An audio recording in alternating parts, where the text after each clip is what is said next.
Assalamualaikum warahmatullahi wabarakatuh. Perkenalkan, kami dari kelompok 9 yang beranggotakan saya Radian Nur Sudiawan Hamzah, yang kedua Raharita Setianingrum, yang ketiga Fadli Rahman, dan yang terakhir Nadia Putri Arwanda.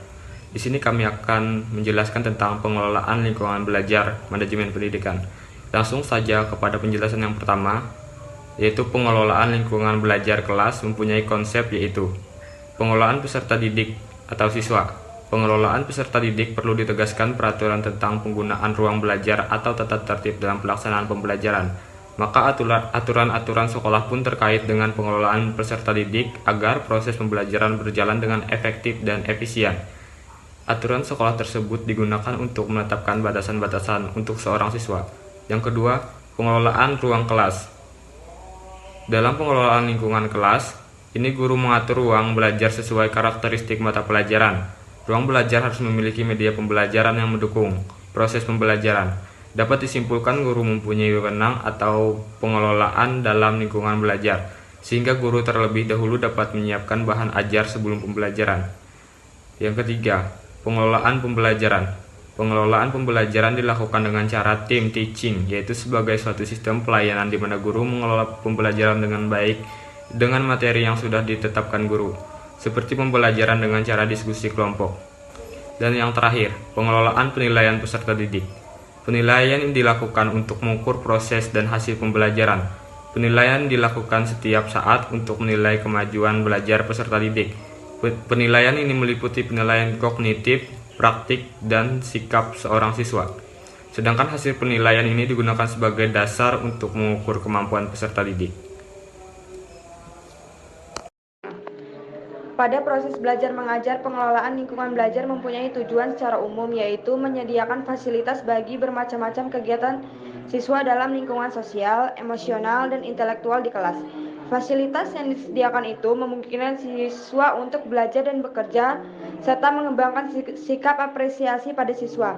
Ada 3 pokok tujuan pengelolaan lingkungan belajar. Yang pertama, mewujudkan situasi dan kondisi kelas, baik sebagai lingkungan belajar maupun sebagai kelompok belajar, yang memungkinkan peserta didik untuk mengembangkan kemampuannya semaksimal mungkin. 2. Menghilangkan berbagai hambatan yang berada di lingkungan belajar yang dapat menghalangi proses interaksi belajar mengajar. 3. Menyediakan dan mengatur fasilitas serta sarana atau alat peraga belajar yang mendukung dan memungkinkan siswa belajar sesuai dengan lingkungan sosial, emosional, dan intelektual siswa dalam kelas. Menurut Suharsimi Rikunto, tujuan pengelolaan lingkungan belajar yang berupa kelas adalah menjadikan setiap anak yang berada di dalam kelas dapat bekerja, berpikir, berinteraksi, dan berpendapat, sehingga akan tercapai tujuan pengajaran secara efektif dan efisien. Baik, saya akan menjelaskan yang ketiga, yaitu prinsip-prinsip pengelolaan lingkungan belajar.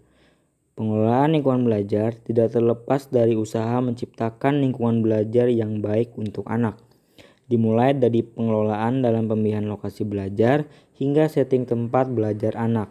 Adapun untuk mewujudkan sebuah lingkungan belajar yang sesuai harapan, maka lingkungan belajar tersebut perlu dikembangkan dengan berpedoman pada prinsip-prinsip berikut.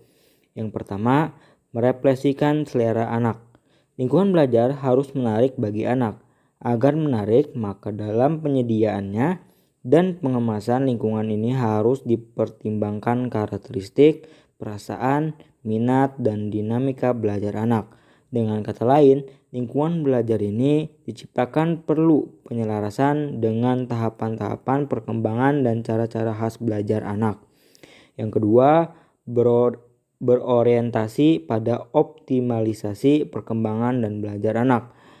Prinsip yang berorientasi pada optimalisasi perkembangan dan belajar anak mengandung arti bahwa perkembangan dan hasil belajar yang diharapkan dapat dicapai terbaik dan bermakna bagi kehidupan anak. Yang ketiga, berpijak pada efisiensi pembelajaran. Pengelolaan lingkungan belajar harus berpijak pada efisiensi pembelajaran. Dengan kata lain, kegiatan pembelajaran dilakukan dengan sangat produktif dan tepat guna, baik dilihat dari segi waktu, energi, maupun upaya yang dilakukan. Oke, selanjutnya akan dijelaskan oleh Nadia Putri Arwanda. Baik, selanjutnya di sini saya akan menjelaskan mengenai poin keempat, yaitu hal apa yang perlu diperhatikan dalam pengelolaan lingkungan belajar. Perlu kita ketahui, sebelum itu, pengelolaan kelas adalah aktivitas yang mengarah pada peran guru untuk menata pembelajaran secara kolektif atau klasikal dengan cara mengelola perbedaan-perbedaan kekuatan individual menjadi sebuah aktivitas belajar bersama yang tujuannya untuk menciptakan kondisi belajar yang efektif. Pengelolaan kelas juga betul merujuk kepada penyediaan fasilitas berbagai macam kegiatan belajar siswa yang berlangsung pada lingkungan sosial, emosional, dan intelektual anak dalam kelas menjadi sebuah lingkungan belajar yang membelajarkan.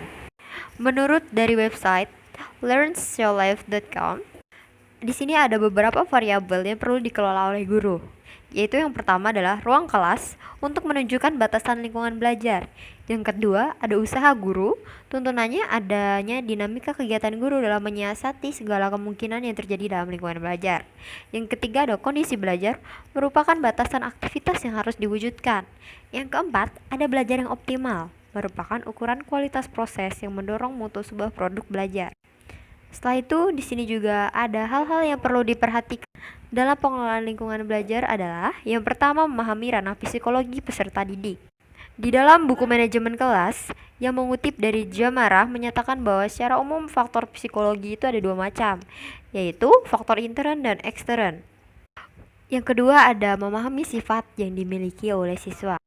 Memperhatikan aspek psikologi siswa berdasarkan faktor internanya dengan cara memahami sifat yang dimiliki siswa tersebut. Pada dasarnya, anak memiliki imajinasi yang ingin tahu. Keduanya merupakan modal dasar bagi perkembangan sikap atau pikiran kritis dan kreatif. Oleh karena itu, kegiatan pembelajaran yang perlu dijadikan lahan yang kita olah agar menjadi tempat yang subur bagi perkembangan kedua potensi. Suasana pembelajaran yang diiringi dengan pujian guru terhadap hasil karya siswa yang disertai pertanyaan guru yang menantang dan dorongan agar siswa melakukan percobaan. Hal tersebut dilakukan sebagai upaya langkah awal memahami kebutuhan siswa tersebut secara intern tentunya. Yang ketiga ada memahami minat peserta didik. Mengenal minat peserta didik sangat penting karena mereka akan merasa senang dengan materi pelajaran yang disampaikan. Apalagi materi tersebut sangat sesuai dengan minat mereka. Ada hubungannya dengan tugas-tugas yang diberikan kepada mereka. Jadi menurut buku kutipan dari Mukhlis Solihin dalam bukunya berjudul Psikologi itu menyatakan bahwa minat di sini berhubungan dengan kecenderungan hati yang tinggi terhadap sesuatu. Oke, sekarang poin yang terakhir, poin keempat, mengenai memahami latar belakang peserta didik. Oke, hal ini sangat penting untuk diingat bahwa semestinya tidak membuat guru untuk mengungkapkan sesuatu yang tidak mereka sukai. Sama artinya dengan seorang guru akan marah dan tidak menyukainya bila ada siswa bertanya tentang sesuatu yang sangat prinsipil dengan pribadi tentang dirinya.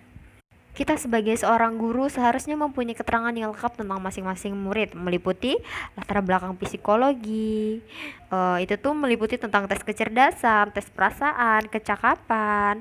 Terus yang kedua ada latar belakang kemampuan siswa, yang meliputi tentang kemajuan dalam mata pelajaran yang akan diberikan, dan yang sehubungan dengan itulah. Yang ketiga ada latar belakang kesehatan fisik siswa seperti penglihatan, pendengaran, gejala, penyakit yang lainnya. Yang keempat ada latar belakang siswa tentang pengalaman kerja, partisipasinya kegiatan di dalam atau di luar kelas, dan menjadi anggota organisasi di luar dan dalam sekolah. Yang kelima ada latar belakang siswa tentang perhatian siswa terhadap pendidikan. Dalam hal ini, kita sebagai guru harus mampu membedakan antara siswa yang aktif fisik dengan siswa yang aktif mental. Karena kadangkala siswa yang aktif dalam pekerjaan fisiknya namun belum tentu mereka aktif dalam mentalnya. Atau bisa dikatakan memberikan gagasan pemikirannya. Yang terakhir yang perlu kita perhatikan yaitu latar belakang kehidupan keluarga yang meliputi status ekonomi, pendidikan orang tua, susunan dalam keluarga, jabatan, dan hubungan sosial orang tua di masyarakat. Selanjutnya ada untuk mengenai faktor eksternnya, yaitu terkait dengan masalah suasana lingkungan belajar, penempatan siswa, pengelompokan siswa, dan jumlah siswa. Masalah jumlah siswa di kelas yang mewarnai dinamika kelas, semakin banyak jumlah kelas di kelas, misalnya 20 orang ke atas, akan menimbulkan konflik. Sebaliknya, semakin sedikit jumlah siswa kelas, cenderung lebih kecil terjadinya konflik. Jadi mungkin itu cukup poin-poin yang dapat saya jelaskan mengenai hal-hal yang perlu diperhatikan dalam pengelolaan lingkungan belajar. Sekian dan terima kasih.